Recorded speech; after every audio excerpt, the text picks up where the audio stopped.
Hablaremos hoy de el Inca Huáscar. Es una historia que tuvo lugar en el Imperio Incaico, muy poco antes de la llegada de Pizarro, que como bien sabemos, derrotó al Inca y sojuzgó la región. En el año 1523, 23, esto porque dudaba uno entre 33 y 23. Acá me confirma la producción que en el año 1523, Huayna Cápac, el Inca, emperador del Tahuantinsuyo, el Tahuantinsuyo que era el imperio de los Incas, o el mundo quizá, señor de los 4 puntos cardinales, había muerto. El heredero, Ninankuyuchi, murió muy poco después de su consagración. Dicen que los dos, tanto Huayna Cápac como el heredero Ninankuyuchi, murieron por la viruela, una peste que había llegado a América con los europeos y que se había desplegado por la región incaica aún antes de la aparición física de los españoles. El imperio quedó, después de la muerte de Ninankuyuchi, en manos de Huáscar, otro hijo de Huayna Cápac y de una colla, es decir, de una esposa legítima. Los incas realizaban matrimonios incestuosos, siguiendo el mito de la unión sexual del sol y la luna, que eran hermanos. La colla era, por lo general, hermana del Inca. Huáscar gozaba de la fama de ser el único descendiente no bastardo del Inca muerto, Huayna Cápac. Lo primero que hizo Huáscar fue mandar a traer desde Quito la momia de su padre hasta el Cuzco. Pero ahí estaba Atahualpa, en Quito, no en el Cuzco. Atahualpa, medio hermano de Huáscar y señor de Quito, que decidió no acompañar los restos de su padre. Ese desdén provocó el enojo de Huáscar. Cuando los integrantes de la comitiva funeraria quiteña llegaron al Cuzco con la momia de Huayna Cápac, Huáscar los hizo ejecutar. Era un mensaje para Atahualpa, que con su ausencia se había mostrado desafiante. Poco después llegó al Cuzco una embajada de Atahualpa que iba a rendir obediencia al nuevo Inca, y otra vez Atahualpa no viajó con ellos. Huáscar, más enojado todavía, mandó cortar las narices de los embajadores, para lo que hay que oler, diría Mactas, y según la crónica, les quitó la ropa de la cintura para arriba y los obligó a regresar a Quito en esas condiciones humillantes. Atahualpa supo de las nuevas afrentas de su medio hermano y tuvo un casus belli, tuvo un pretexto para combatir y para intentar adueñarse del imperio. Inició los preparativos para luchar con sus guerreros más temidos, es decir, los generales más valerosos, con una situación de liderazgo notable, que eran Quisquis, Calcuchimac y Rumiñahui. Estos eran los 3 generales de Atahualpa: Quisquis, Calcuchimac y Rumiñahui. A su vez, Huáscar, que estaba en Cuzco y sospechaba las intenciones de Atahualpa, mandó 2 espías para que le informaran acerca de los movimientos en Quito.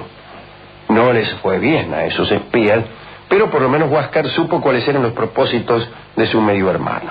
Estos espías fueron capturados por Atahualpa y luego desollados vivos, de modo que Huáscar sospechó que Atahualpa estaba en una situación de encono. Empezó una guerra, vamos. Los 2 ejércitos se enfrentaron en más de una docena de batallas. Las primeras fueron ganadas por Atahualpa. Tras cada victoria venían las represalias, que eran de una refinada crueldad. Atahualpa, por ejemplo, mandó a construir pirámides con los huesos de los guerreros enemigos. Finalmente, dice el cronista, como si la crueldad consistiera en la construcción de pirámides. Bueno, la crueldad consiste en matar a las personas, no tanto en utilizar sus huesos para construir pirámides. Finalmente sucedió que Atahualpa, triunfante, se autoproclamó Inca de los 4 puntos cardinales y del Tahuantinsuyo, como hemos dicho. se dispuso entonces a apoderarse de la capital del imperio, que la verdad que ser señor de los 4 puntos cardinales y dejar la capital del imperio en poder de tu medio hermano es un poco vergonzoso. Huáscar, al frente de sus tropas, puso en fuga a los quiteños a las puertas del Cusco, si me permiten la expresión. Los quiteños tuvieron que refugiarse en un pajonal. Huáscar prendió fuego a las hierbas secas y consiguió liquidar a muchos, quiero decir a los que no fueron tan astutos como para huir, pero no fue suficiente. Escondidos en los cerros vecinos al Cusco, los hombres de Atahualpa iniciaron una especie de guerrilla. En una de sus incursiones, Calcuchímac atrapó a Huáscar y para conseguir una victoria definitiva hizo lo siguiente. Le sacó los vestidos al Inca, se los puso él y fue al encuentro del ejército cusqueño. Los soldados del Inca salieron sin armas cuando lo vieron venir porque creían que era su jefe. Calcuchímac dio entonces una señal y sus hombres que estaban emboscados cayeron sobre la tropa indefensa y la masacraron en los aledaños de la ciudad. Después Huáscar fue entregado a Atahualpa.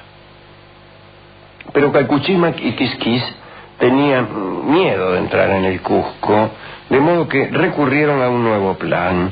Enviaron a decir a la nobleza cusqueña que sus vidas serían respetadas y que no iban a ser castigados aquellos que habían ayudado a Huáscar, a condición de que fueran a donde estaban las tropas de Atahualpa, en la población de Yavira, para rendir pleitesía al nuevo Inca. Los cusqueños así lo hicieron. Quisquis se lesionó a los principales defensores de Huáscar, los humilló y los mató a pedradas. A los otros los perdonó, pero los obligó a que se sentaran de cuclillas en dirección a Cajamarca, donde estaba Atahualpa, para repetir letanías del tipo: que viva muchos años Atahualpa, nuestro Inca, cuya vida, etcétera, etcétera.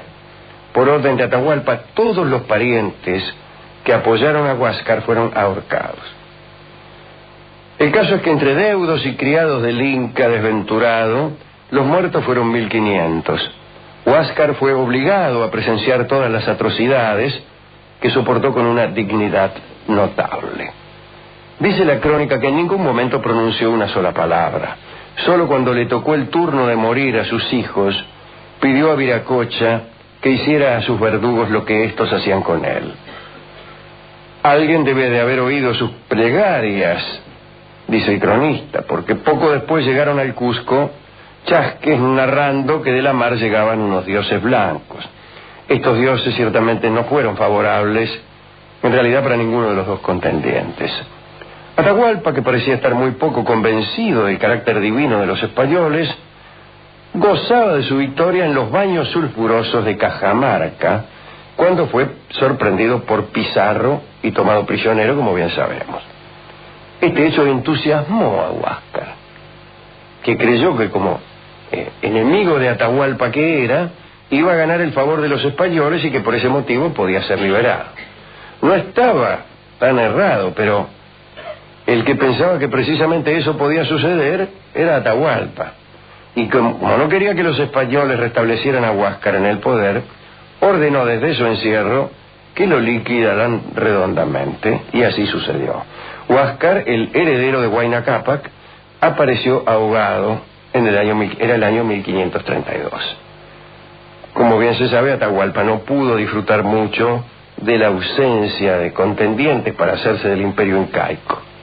Murió un año después, en 1533, ejecutado por los españoles después de los episodios que todos conocemos. Así que esta fue una recordación de la famosa contienda entre Huáscar y Atahualpa, los hijos de Huayna Cápac. ¿A quién quiere dedicar esta charla, querido Roló? A la Colla, Alejandro. Mitad porque en la historia no se salva a nadie. Hay mucha crueldad en esta historia, es una historia terrible, ¿no? Sí, sí. asesinatos y bueno, y todas estas cosas que ha narrado, no se me ocurre nadie más que esta querida Colla que aparece por ahí dibujada al lado del Inca. Sí, sí. ¿Y que a quién más podemos? Atahualpa Yupanqui. También. Ah, bueno. Pero le comunico que Atahualpa Yupanqui era el nombre de Atahualpa. El nombre de Atahualpa, era el nombre claro. de Atahualpa. El nombre completo era Atahualpa Yupanqui. Pero al paisano chavero, a quien nosotros conocemos como Atahualpa Yupanqui, le dedicamos esta charla, siquiera por una proximidad nominal. Bien. ¿Qué vamos a oír para amueblar esta charla? Habíamos pensado en desdén, ya que esa palabra se utiliza para definir la actitud de Atahualpa, no acompañar las embajadas, pero le hemos escuchado a Carlos Gardel estos días. Así que vamos a escuchar un tango de Astor Piazzolla con su orquesta 1946. No es algo que usualmente nosotros difundamos, pero el tango se llama Se Armó. Yo sospecho una intención alusiva en el título de este tango, que si bien no tiene una letra ni una estructura que nos permitan sospechar que se trata de ese episodio, a mí me parece adivinar que sí, que el autor estaba pensando en no otra cosa que en la contienda de Atahualpa y Huáscar. Así que entonces escucharemos este tango que, como hemos dicho, se compuso como homenaje a los caídos en esa batalla. No, me dicen que no, los del equipo de producción. Bueno, que debió haberse compuesto o debió haber sido dedicado a ambos bandos. Bien, adelante don Astor Piazzolla.